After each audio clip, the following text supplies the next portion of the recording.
was sick for a while, so at least in large part due to that, the progress halted. But we have since picked up pace again, and it is looking cool as hell. So there's a lot of things that have changed, and I'm going to go over some of the things. I can't cover everything or show everything necessarily. There's also some things we're still going to be changing and experimenting with, but it is looking like we're going to have an October prototype release, just to kind of see what people think of the concept. So stay tuned for that, but I'm going to go over things and show you some footage from the game. So, yeah.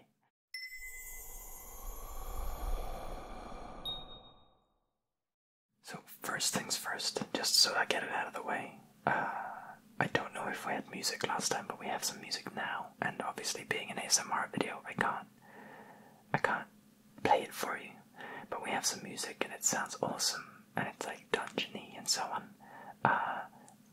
And we actually have the same musician as the person who makes music for the game Parkosaurus, which is a very recent early access release.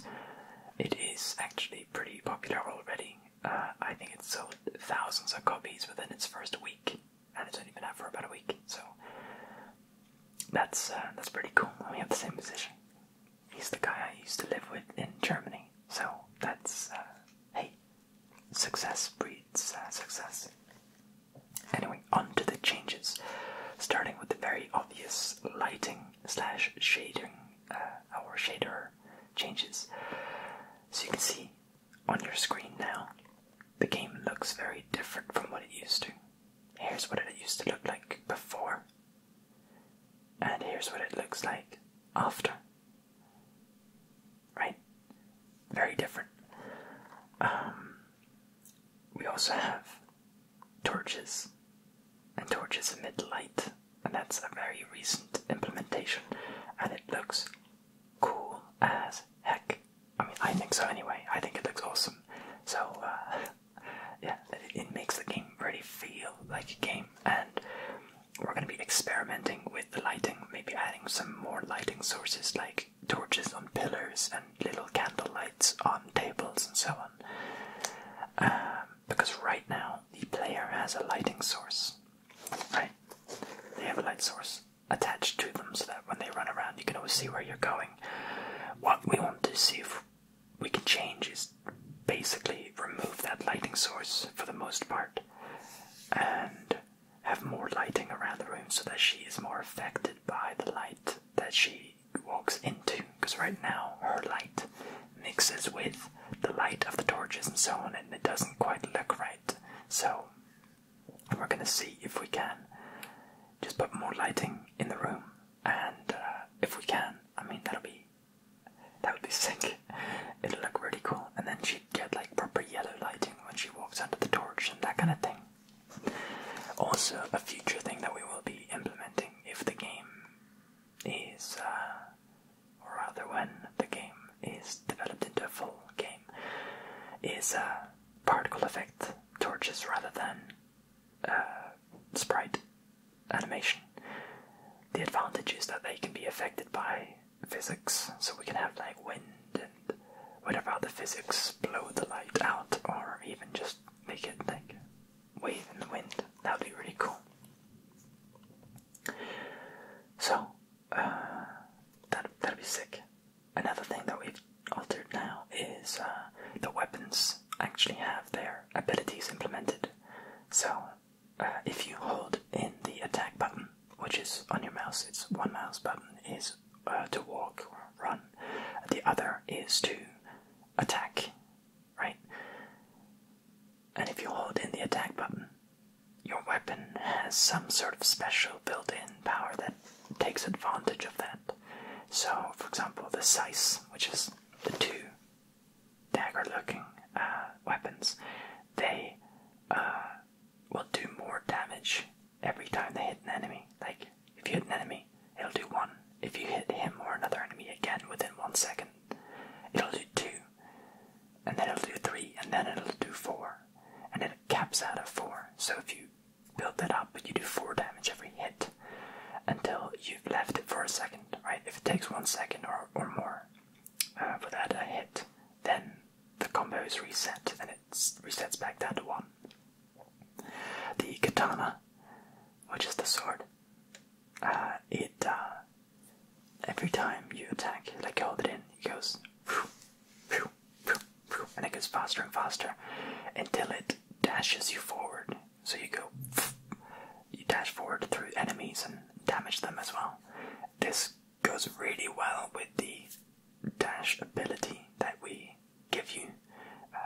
You have 2 gems in the bottom left, and I'll cover them more in depth later, but this dash forward built into the katana goes really well with the dash backwards ability that you have.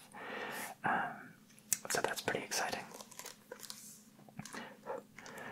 Right, and the G is the big weapon. It used to just swing. All the weapons used to just swing. Now this one has 2 stages. It stabs, stab, stab, or right now it's stab, stab, stabs, but it will stab twice, and then swing. And the swing knocks enemies back, and if the enemies hit walls or obstacles, then they take damage from that as well. So the G is meant to be the big powerful weapon that isn't very good during the initiation stage. Just a little quick recap. The initiation stage is when you enter rooms and you get to place little nodes that allow you to jump from one wall to another, or from a table or a pillar or something like that. And if you intersect with an enemy on the way between each jump, then you do damage to them. And the objective of that initiation stage is to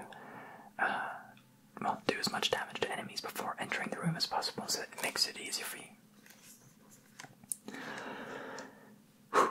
Okay, so GUI, graphics user interface, or graphical user interface. This includes stuff like the little gems in the bottom left. You can see them glow. One of them currently in this version that I'm showing you had the wrong color glow, but that's because we updated the version of the framework that we are using. Anyway, too much technical shit. They glow up and they represent the abilities that you have. In the final game, you'll be able to pick up bombs, shurikens, various other items that give you different abilities, other types of gems that allow you to do other things, like jump or teleport or whatever. They're usually movement based, but they'll do other things as well, maybe magical abilities and so on. These gems you start with are a roll gem and a dash gem. The roll gem goes especially well with the size, so that you can keep your combo up, because the size, you don't want to escape, you don't want to run away from your enemy, because then your combo resets, right? The roll allows you to roll through the enemy, and it automatically turns you around and allows you to keep hitting the enemy as they swing where you used to be and they miss you. The dash, which is the other ability, allows you to dash backwards. It's a very easy and quick escape. It again goes through enemies, and if you're using the katana, you can swing, and dash backwards to avoid a hit, and then keep swinging, because then you'll dash forward again and dash through them, and it's really cool as a combo. So they kind of go hand in hand. There's also other GUI elements you can see around the character. There's the little blue and yellow. They actually represent cooldown, and they probably need to be a little clearer, but when an ability is used, yellow or blue, they'll disappear and then they fade back in to represent that now they are ready to be used again. That should be a little clearer. I don't know if we'll get that changed for this version, but definitely for the full game we'll make it as clear as possible. We also have our boss implemented. Now this is super exciting. This was a nightmare to make. The boss is easily, from an animation perspective, the most difficult thing to do. Took well over 100 hours, I think like 150 hours altogether, just for the boss.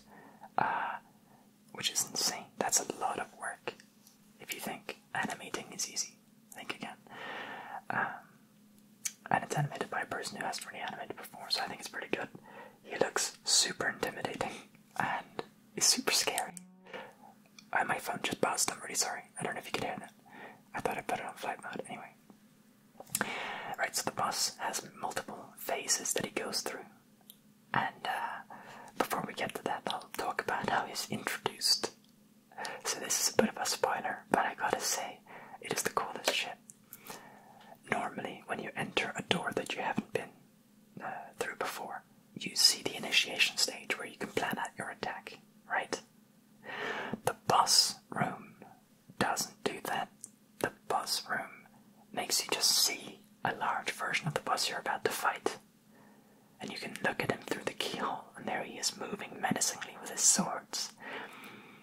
And there's a dark drone in the background. And when you click, it zooms in. And it will play an animation where the boss screams at you. Rawr, which is like, okay, get ready, you're about to fight this dude. It's so cool, like it really gets you pumped up to fight the boss. We also have boss music. Again, I can't play that, but like the cool boss music, that goes pretty well with it. So, the phases. The boss initially starts out with 2 attacks.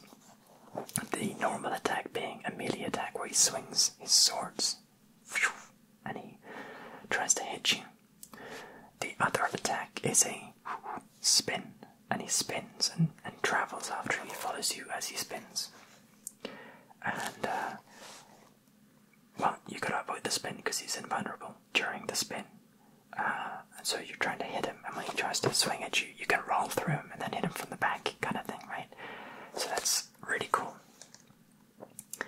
Then, once you've hit him enough, he enters his second phase rather.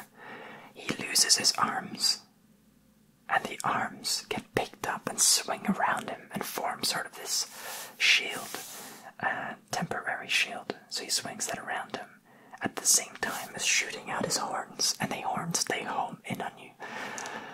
So you have to try and get rid of the horns. You can't attack them. You have to try and dodge them and make them crash into a wall. They also have a maximum duration, so there can't be multiple horns. Well, there's 2 horns. There can't be more than that at once. But you basically have to try and make them crash into the wall. So you have to use your abilities, because you can go through them, right? So you roll through them or dash through them as they're coming at you, that kind of thing. And then you go ahead and attack the boss. Once the swords settle down again, he's vulnerable.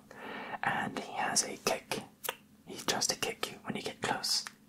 And again, like with the swords, you obviously roll through him or dash through him and then attack him from the other side. That's kind of how the gameplay loop is currently in this prototype. I think it is so cool. I'm so excited. It is seriously awesome. Like, it is so flippin' cool. Designing this is it's really fun, and putting it all together. It's not like it's all me when it comes to the design, but that is kind of one of my areas for this game, as well as sound effects. It's so cool. It's so cool, and it's really fun to see that the boss is really coming together, and it works with the abilities that we've created otherwise. Like, the abilities go well with the weapons, which go well with the, against regular enemies, and then the boss is just basically a big bad version of the regular enemies, so everything works together. Everything you've learned so far meshes with the boss, and I think that's really fun. I think that's exciting. Like, to me, this elegant design. The elegant design gives me such a hard on. And I know that sounds weird. And obviously, literally, it doesn't give me one, but I'm just saying. It's exciting. There's lots more. We have a menu screen which features animation of Mixed ASMR. She is the main character, or who the main character is based on.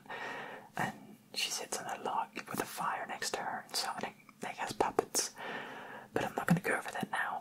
I'll show you that for a future video. But we're like this close to a release, and